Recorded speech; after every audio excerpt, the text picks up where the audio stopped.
Assalamualaikum warahmatullahi wabarakatuh. Kami dari kelompok 10 yang beranggotakan saya Muamalatul Khaliq dengan NPM 215101076, yang kedua Ibtihal dengan NPM 215101050, dan yang ketiga Notri Ayu Lestari dengan NPM 215101091 yang akan mempresentasikan materi tentang peran Wali Songo dalam peradaban Islam di Indonesia dengan dosen pengampu Ibu Diah Mukminatul Hasimi, MESY. Selamat menyaksikan. Peranan Wali Songo dalam peradaban Islam di Indonesia. Wali Songo berarti 9 orang wali. Mereka adalah Maulana Malik Ibrahim, Sunan Ampel, Sunan Giri, Sunan Bonang, Sunan Derajat, Sunan Kalijaga, Sunan Kudus, Sunan Muria, dan Sunan Gunung Jati. Mereka tidak hidup pada saat yang persis bersamaan, namun satu sama lain mempunyai keterkaitan yang erat. Bila tidak dalam ikatan darah, juga dalam hubungan guru dan murid. Era Wali Songo adalah era berakhirnya dominasi Hindu-Buddha dalam budaya Nusantara untuk digantikan dengan kebudayaan Islam. Mereka adalah simbol penyebaran Islam di Indonesia. Khususnya di Jawa tentu banyak tokoh lain yang juga berperan. Namun peranan mereka yang sangat besar dalam mendirikan kerajaan Islam di Jawa, juga pengaruhnya terhadap kebudayaan masyarakat secara luas, serta dakwah secara langsung yang membuat 9 wali ini lebih banyak disebut dan dikenal dibanding yang lain. Masing-masing tokoh tersebut mempunyai peran yang unik dalam penyebaran Islam. Mulai dari Maulana Malik Ibrahim yang menempatkan diri sebagai tabib bagi kerajaan Hindu Majapahit, Sunan Giri yang disebut para kolonialis sebagai paus dari Timur, hingga Sunan Kalijaga yang mencipta karya kesenian dengan menggunakan nuansa yang dapat dipahami masyarakat Jawa, yakni nuansa Hindu dan Buddha. Wali Songo dan dakwah Islam. Dalam menyiarkan Islam, Wali Songo tidak hanya akrab dengan masyarakat umum saja, tetapi juga dengan penguasa kerajaan. Ketika menyiarkan Islam, mereka menggunakan berbagai bentuk kesenian tradisional masyarakat setempat. Mereka menyisipkan nilai-nilai Islam ke dalam kesenian tersebut. Karena itu, upaya mereka terasa tidak asing dan sangat komunikatif bagi masyarakat setempat. Usaha ini membuahkan hasil, tidak hanya mengembangkan agama Islam, tetapi juga memperkaya kandungan budaya Islam.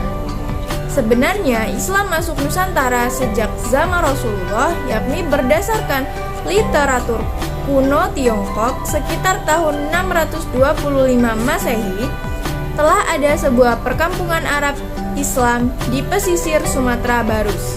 Kemudian, Marco Polo menyebutkan saat persinggahannya di Pasai tahun 692 Hijriah atau 1292 Masehi, telah banyak orang Arab menyebarkan Islam. Begitu pula Ibnu Battuta, pengembara Muslim yang ketika singgah di Aceh tahun 746 Hijriah atau 1345 Masehi menuliskan bahwa di Aceh telah tersebar mazhab Syafi'i. Tapi baru abad 9 Hijriah atau abad 15 Masehi, penduduk pribumi memeluk Islam secara massal. Masa itu adalah masa dakwah Wali Songo. Wali Songo sangat peka dalam beradaptasi. Caranya menanamkan akidah dan syariah sangat memperhatikan kondisi masyarakat. Misalnya, kebiasaan berkumpul dan kenduri pada hari-hari tertentu setelah kematian. Setelah kematian, keluarga tidak diharamkan, tapi diisi pembacaan tahlil, doa, dan sedekah. Bahkan, Sunan Ampel yang dikenal sangat hati-hati menyebut sholat dengan sembahyang yang asal katanya dari sembah dan hyang, muatan lokal, dan menamai tempat ibadah dengan langgar yang mirip dengan kata sanggar.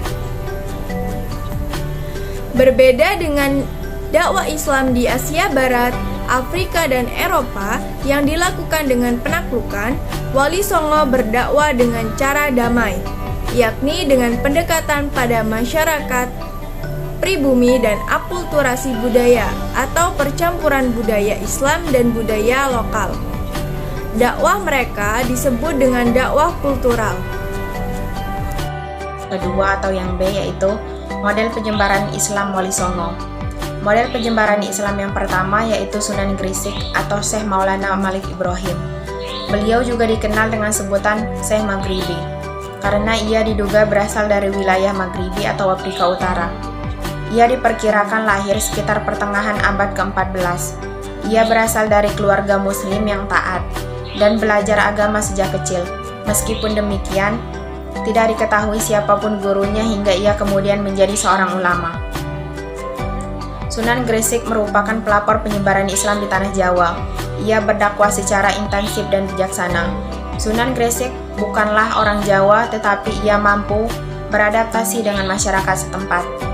Upayanya untuk menghilangkan sistem kasta pada masyarakat pada masa itu merupakan dakwahnya. Namun, sumber lain mengatakan bahwa jauh sebelum Sunan Gresik datang ke Pulau Jawa, sudah ada masyarakat Islam di daerah Jepara dan Leran. Cita-cita dan perjuangan penyebaran Islam di Jawa dilanjutkan oleh anaknya Sunan Ampel. Yang kedua ada Sunan Ampel. Ia memulai dakwahnya dari sebuah pesantren yang didirikan di Ampel Denta atau dekat Surabaya. Oleh karena itu, ia dikenal sebagai pembina pondok pesantren pertama di Jawa Timur. Sunan Ampel merupakan putra dari Sunan Gresik yang meneruskan perjuangan Sunan Gresik menyiarkan Islam di tanah Jawa. Ia dikenal dengan wali yang tidak setuju dengan adat-adat istiadat masyarakat Jawa pada masa itu. Misalnya kebiasaan mengadakan sesaji dan selamatan. Namun, para wali lain berpendapat bahwa hal itu tidak dapat dihilangkan secara dan segera. Mereka mengusulkan agar adat istiadat semacam itu lebih baik diberi warna Islami. Akhirnya, Sunan Ampel setuju, walaupun ia tetap khawatir kalau hal itu akan berkembang menjadi bid'ah. Ajaran Sunan Ampel yang terkenal adalah falsafah moh limo, atau tidak melakukan 5 hal. Yang pertama, moh main atau tidak berjudi. Yang kedua, moh ngambe atau tidak minum minuman keras. Yang ketiga, moh maling atau tidak mencuri. Yang keempat, moh madat atau tidak mau menghisap candu, ganja, dan lain-lain. Yang terakhir ada Muhammadon atau tidak berzina. Yang ketiga ada Sunan Giri atau Raden Paku. Sunan Giri merupakan putra dari Maulana Ishak. Ia sempat diadopsi oleh Nyai Ageng Pinati ketika masih bayi dan sempat diberi nama Joko Samudro karena Raden Paku ditemukan di tengah Selat Bali.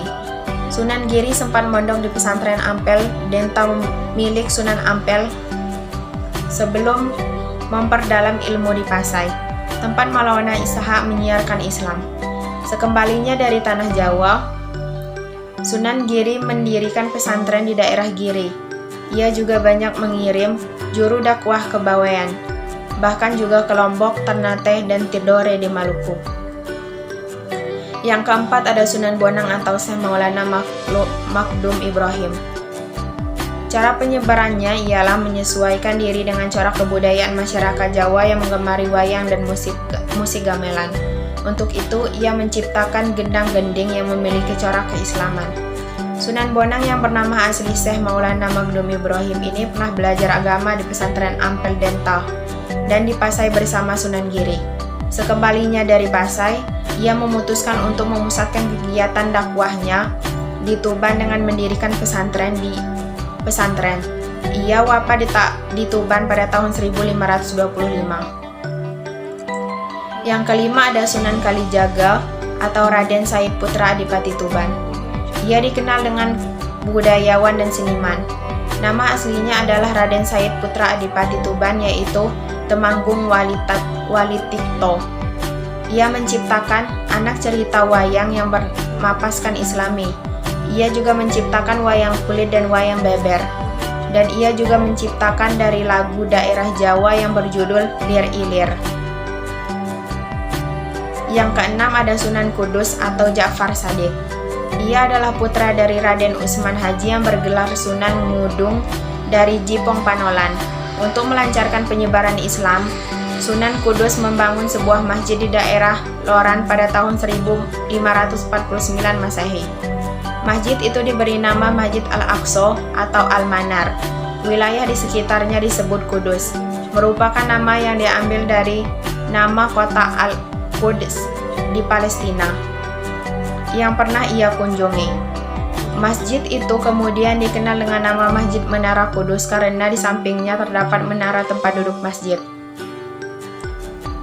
Yang ketujuh ada Sunan Derajat atau Raden Qasim.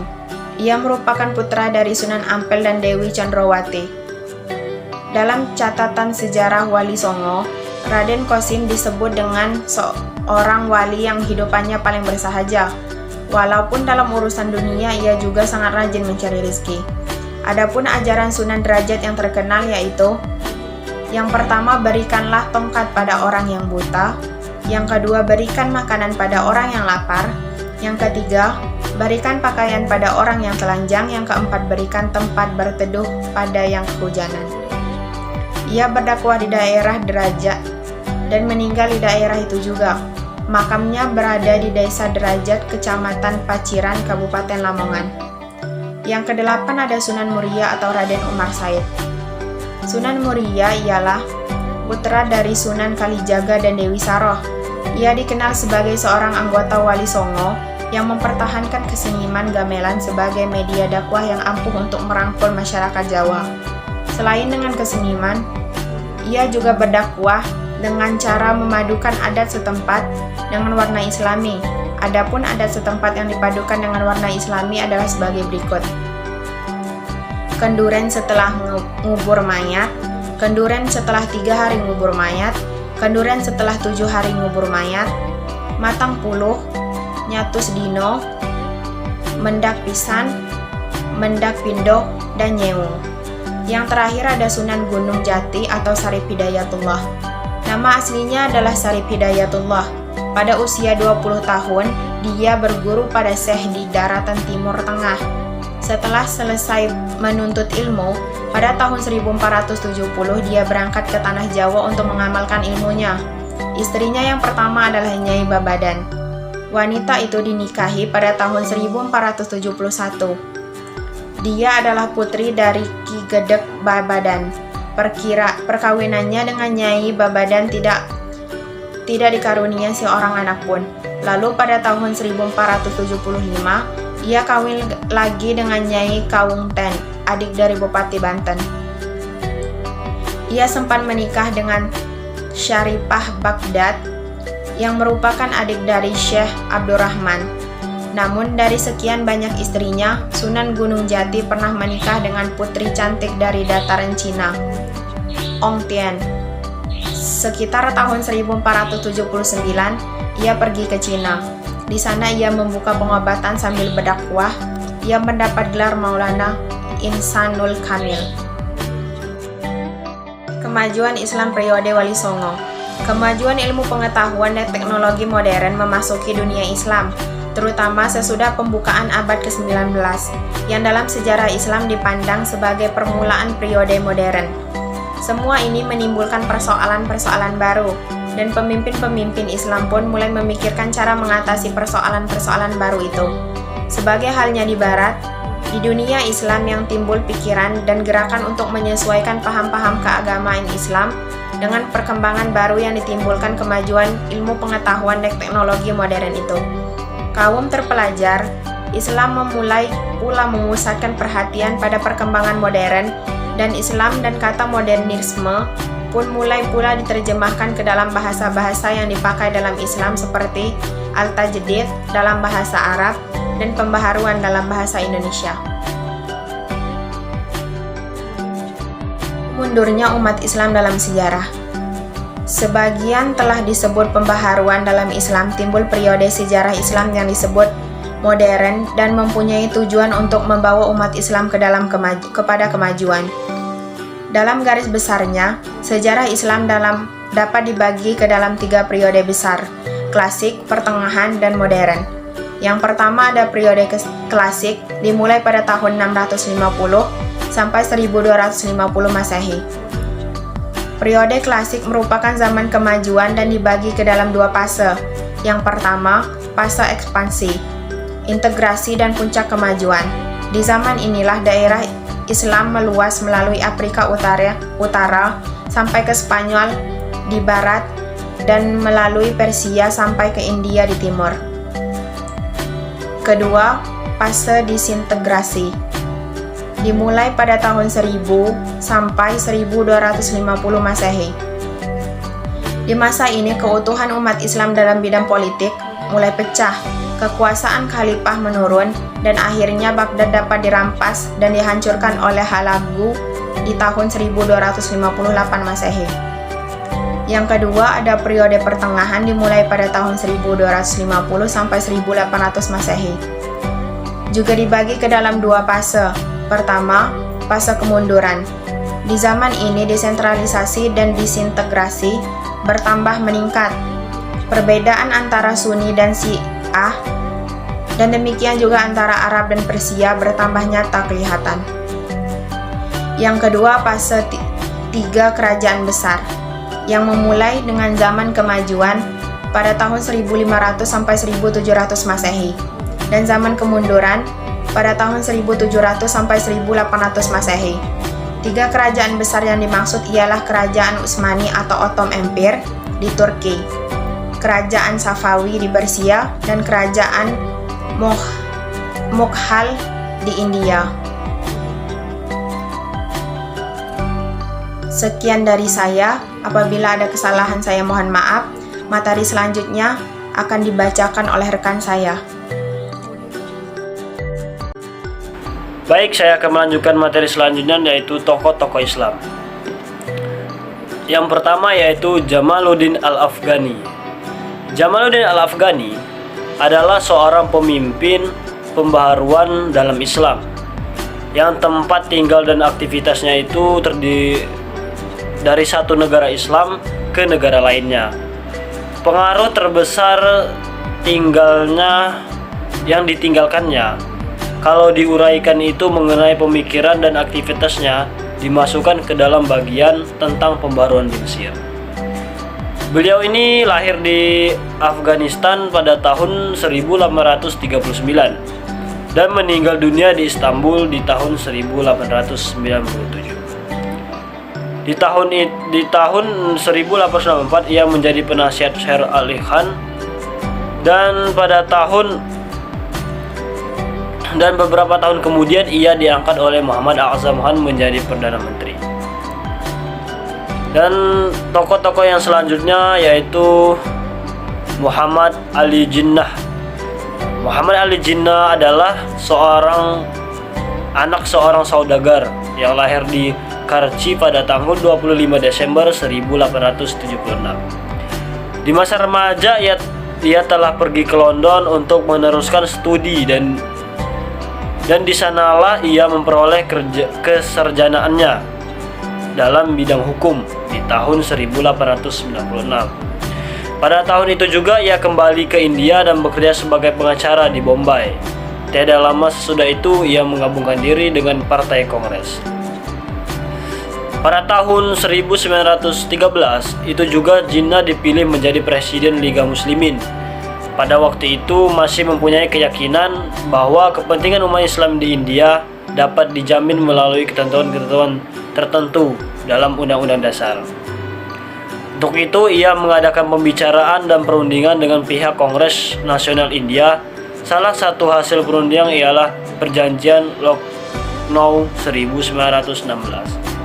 Menurut perjanjian itu, umat Islam India akan memperoleh daerah pemilihan terpisah dan ketentuan ini akan dicantumkan dalam Undang-Undang Dasar India yang akan disusun kelak kalau telah tiba waktunya.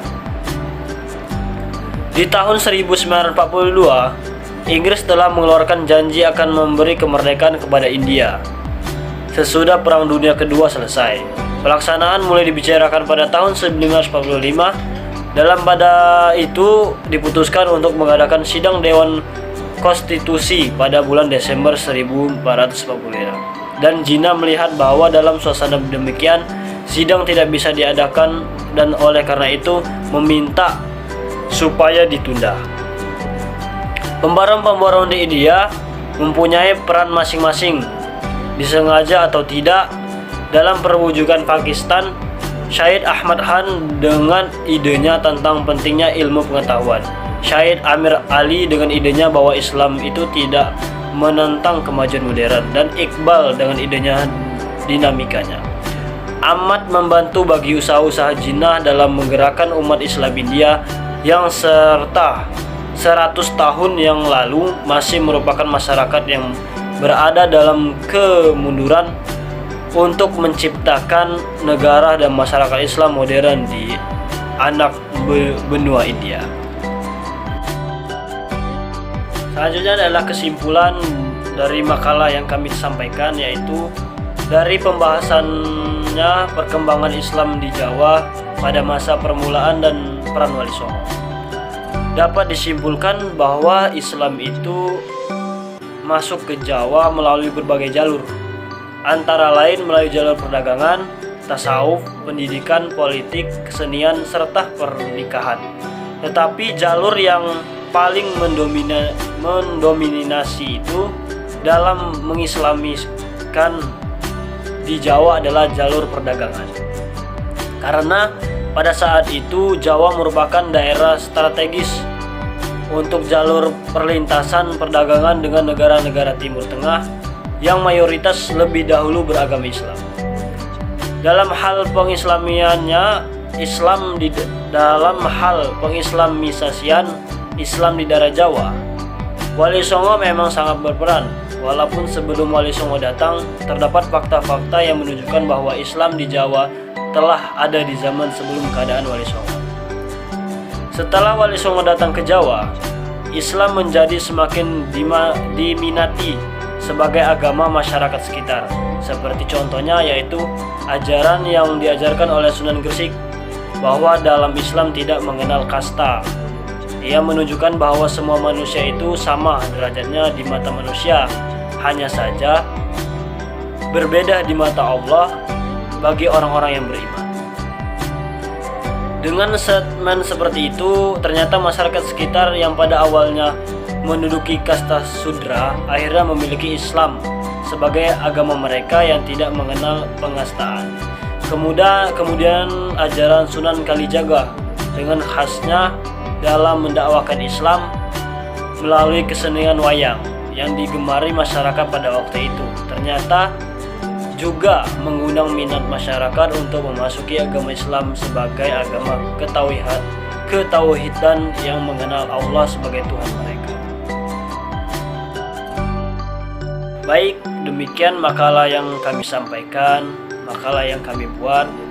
Semoga dapat menjadi tambahan ilmu pengetahuan tentang masuknya Islam ke Jawa dan peran para Wali Songo.